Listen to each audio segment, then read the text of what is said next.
ರಾಜ್ಯದಲ್ಲಿ ಒಂದು ವಾರ ಬ್ರೇಕ್ ಕೊಟ್ಟಿದ್ದಂತಹ ಮಳೆರಾಯ ಈಗ ನಿಧಾನಕ್ಕೆ ದಿನಾಲೂ ಕೂಡ ಜಾಸ್ತಿ ಸುರಿತಾ ಇದ್ದಾರೆ.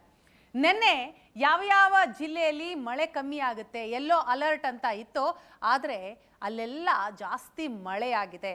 ಹಾಗಾದ್ರೆ ಮುಂದಿನ 24 ಗಂಟೆ ನಮ್ಮ ರಾಜ್ಯದಲ್ಲಿ ವೆದರ್ ಹೇಗಿರುತ್ತೆ, ಹವಾಮಾನ ಇಲಾಖೆಯವರು ಏನೇನು ಮುನ್ಸೂಚನೆಯನ್ನ ಕೊಟ್ಟಿದ್ದಾರೆ, ಅದೆಲ್ಲವನ್ನ ಡೀಟೇಲ್ ಆಗಿ ಹೇಳ್ತೀನಿ ಇವತ್ತಿನ ಬಿಸಿಲು ಮಳೆಯಲ್ಲಿ. ಎಸ್ ವೀಕ್ಷಕರೇ, ರಾಜ್ಯದಲ್ಲಿ ಈಗ ಮಳೆ ಪ್ರಮಾಣ ಜಾಸ್ತಿ ಆಗ್ತಾ ಇದೆ. ಕ್ರಮೇಣ ರಾಜ್ಯದ ಎಲ್ಲಾ ಕಡೆಗಳಲ್ಲೂ ಕೂಡ ಮಳೆ ಆವರಿಸಿಕೊಳ್ತಾ ಇದೆ. ಅದರಲ್ಲೂ ವಿಶೇಷವಾಗಿ ಕರಾವಳಿ ಭಾಗ ಹಾಗೂ ಮಲೆನಾಡು ಭಾಗದಲ್ಲಿ ಮತ್ತೆ ಮಳೆ ಜೋರಾಗುವಂತಹ ಸಾಧ್ಯತೆಗಳು ಕಂಡು ಬರ್ತಾ ಇದೆ.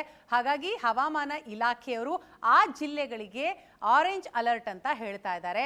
5 ಜಿಲ್ಲೆಗಳಿಗೆ ಆರೆಂಜ್ ಅಲರ್ಟ್ ಇರೋದನ್ನ ನಾವು ಗಮನಿಸ್ತಾ ಇದ್ದೀವಿ. ಈಗಾಗಲೇ ಹೇಳಿದಾಗೆ ಕರಾವಳಿ ಭಾಗ, ಅದರಲ್ಲಿ ದಕ್ಷಿಣ ಕನ್ನಡ, ಉಡುಪಿ ಮತ್ತು ಉತ್ತರ ಕನ್ನಡ ಭಾಗದಲ್ಲಿ ಆರೆಂಜ್ ಅಲರ್ಟ್ ಇದೆ. ಇನ್ನು ಮಲೆನಾಡು ಭಾಗ, ಶಿವಮೊಗ್ಗ ಮತ್ತು ಚಿಕ್ಕಮಗಳೂರು, ಇಲ್ಲೂ ಕೂಡ ಆರೆಂಜ್ ಅಲರ್ಟ್ ಅಂತ ಹವಾಮಾನ ಇಲಾಖೆ ಮುನ್ಸೂಚನೆಯನ್ನ ಕೊಡ್ತಾ ಇದೆ. ಇದರ ಜೊತೆಗೆ ಇನ್ನುಳಿದಂತಹ ಜಿಲ್ಲೆಗಳು ಏನಿದಾವೆ, ಸೊ ಆ ಜಿಲ್ಲೆಗಳಿಗೆ ಯೆಲ್ಲೋ ಅಲರ್ಟ್ ಮುಂದುವರಿಯುತ್ತೆ ಅಂತ ಹೇಳಲಾಗ್ತಾ ಇದೆ.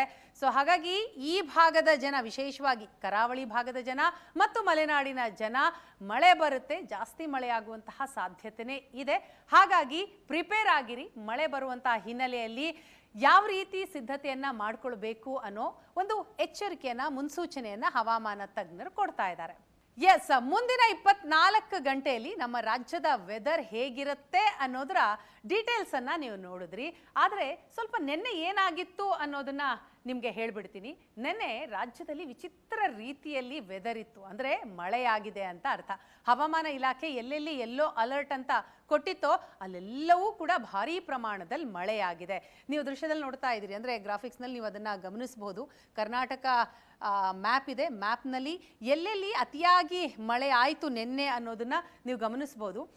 ವಿಜಯಪುರ ನಗರದಲ್ಲಿ 150ಕ್ಕೂ ಅಧಿಕ ಮಿಲಿಮೀಟರ್ನಷ್ಟು ಮಳೆಯಾಗಿದೆ. ಇನ್ನು ಗದಗ, ಲಕ್ಷ್ಮೇಶ್ವರದಲ್ಲಿ, ಬೀದರ್ ನಗರದಲ್ಲಿ ಅತಿಯಾಗಿ ಮಳೆಯಾಗಿರುವಂಥದ್ದು. ಇದರ ಜೊತೆಗೆ ಕೊಪ್ಪಳದ ತಾವರಗೆರ, ಅಲ್ಲೂ ಕೂಡ 86 ಮಿಲಿಮೀಟರ್ಗೂ ಅಧಿಕ ಮಳೆಯಾಗಿದೆ.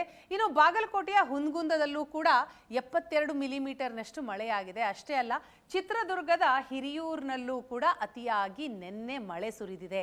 ಈ ಭಾಗದಲ್ಲಿ ಅಷ್ಟಾಗಿ ಮಳೆ ಆಗೋದಿಲ್ಲ. ವಿಚಿತ್ರ ನೋಡಿ, ನಿನ್ನೆ ಯೆಲ್ಲೋ ಅಲರ್ಟ್ ಅಂತ ಹವಾಮಾನ ಇಲಾಖೆಯವರು ಹೇಳ್ತಾ ಇದ್ರು, ಆದರೆ ಆಗಿದ್ದೇ ಬೇರೆ, ಅಲ್ಲಿ ಅತಿಯಾಗಿ ಮಳೆ ಬಿದ್ದಿದೆ.